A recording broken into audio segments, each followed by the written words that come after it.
Well, hi, Caitlin. I see you're just throwing yourself into your work here. These are a couple of nice drawings. Hmm.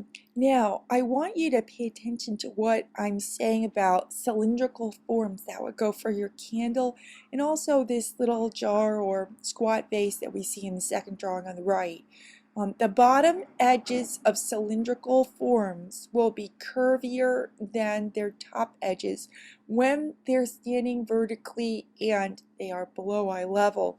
So we can take a look at the mug with the pencils in it. Notice how the bottom edge of that is straight. That's not what you want. I'd like you to hold up a pencil horizontally so that the bottom edge of this cylinder is just barely touching it, and you should see evidence of how curvy that edge is.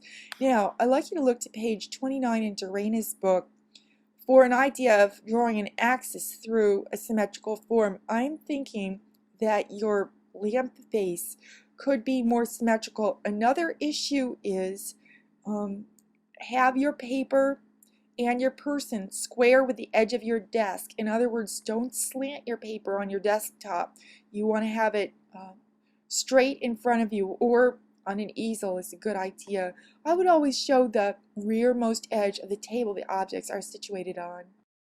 Joanna, I can see how you are carefully analyzing the geometric forms here, and I'd like to applaud that. This drawing looks stretched vertically. I'm not sure if it was stretched in Photoshop or if you drew it in this manner, but I am guessing something's going on in Photoshop. When you resize in Photoshop, make sure constrained proportions is checked. And as I was just saying, I like to see the rear edge of the table apparent.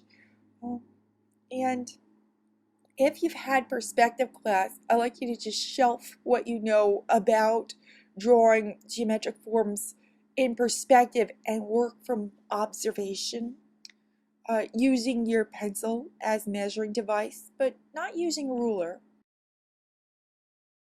Hi, Anthony. This is the sort of arrangement the assignment's asking for, a still life with three objects positioned there in close proximity. You know, when I look at this, the mark looks very large for the size of the page. If you're working with charcoal, I urge you to use an 18 by 24 inch page, and also start with a very light touch. You want to have a range of values, and the white charcoal, for example, will go very dark fast.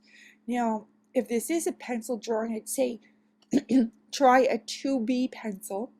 And let's see, next I'd like to compliment you on the cylindrical form on the right. I like the way that you're seeing the curvature of the edges. I'm wondering about this flashlight. Should the bottom edge of it be curved? Hi, Lori. I noticed that this is a very tall, skinny drawing, and I'm wondering whether you have trimmed your paper or perhaps this drawing was stretched in Photoshop. Please, when you make adjustments to the image size, be sure that constrain proportions is checked when you change the pixel size. Let's see. Here, I think you're getting the gist of things. I know you're struggling with the idea of sighting. Essentially, when you sight, you hold your measuring tool out in front of your face on a plane that is parallel with your face. If you want more information on sighting, I recommend you get a copy of Betty Edwards' Drawing on the Right Side of the Brain from your local library. They are sure to have it. It's a very popular book. As I was saying to others, I would suggest having the rear edge of the table show. Hi, Heidi. I think you've done a nice job on this cylindrical form to the right. With the coffee cup, should the bottom edge of it be more curved? I want you to pay attention to what I'm saying about drawing cylinders. If your cylindrical form is below eye level, its bottom edge will look more curved than its top edge. Now, the third object, I'm going to have to go back to the discussion and check what this is.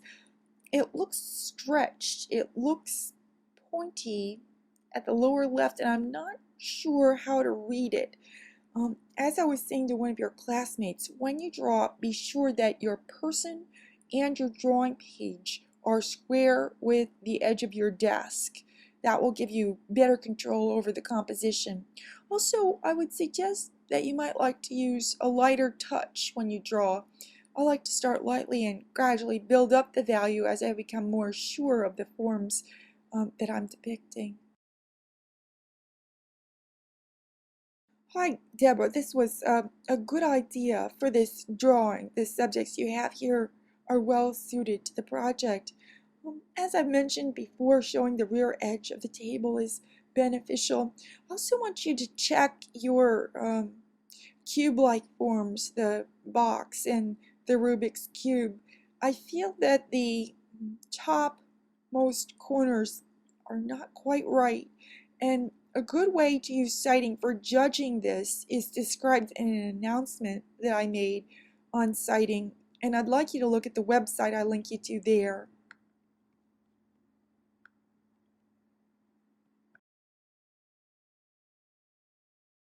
Hi, Samantha. Things look pretty good here. This seems to be a nice array of objects. Like with Deborah's, I'm seeing something a bit awry with your box. It looks like the top left corner is a bit high. It's giving a feeling that the box is lifting up off the table there on that end. I'd like you to also take a look at my announcement about citing and the website that I link you to there too. I would refrain from making a dark value for the cast shadow in instances where you don't apply shadow to the forms of the subjects themselves. Oh, hi, Jennifer V. This looks like a drawing in charcoal, and actually, I like to see that. Charcoal's a nice medium to work in. Of course, it will work better if you've got a larger page, and it seems like that's what you do have. Um, I'm noticing that the cylindrical candle there at left seems like it's leaning a little toward the inside at top. And I'm going to recommend that axis idea that I pointed out to others. See page 29 in Terraina's book. Um, let's take a look at what I think is probably a Kleenex box there in center. Let's look at the bottom corner. The line that's nearly vertical there should be exactly vertical. Um, and that's just throwing things off a little bit. As I was saying to Samantha, if you're going to draw a cast shadow, I encourage you to also flesh out the shadows on the forms of the subject, and sometimes squinting is going to help you to best see that. Hi, Jennifer W. I am favoring your drawing here on the right, and the reason for that is everything fits onto the page. I think it's far easier to manage proportions to use citing if everything gets on the page. Um, You know, I want to encourage you to work on this theory I've been uh, talking about with cylinders. The bottom edge of a cylinder below eye level will be more curvy than the edge closer to your eye. Okay. And so that goes for what I think is can of hairspray in the right side drawing. And let's take a look at the left side drawing with this vase. There is a sort of thick band there near the narrow spot toward its base. That band should be curved rather than straight, I believe. Nice job on the candle there next to it. And yeah, like I was saying, I think the box on the left side of this drawing would be far easier to manage if you could fit the whole thing on the page. Now, there's a little fix. When you find yourself in this sort of bind, you could tack another piece of paper on temporarily and work out the proportions for your box, and then even while it is cropped in the drawing after you remove that page, this proportion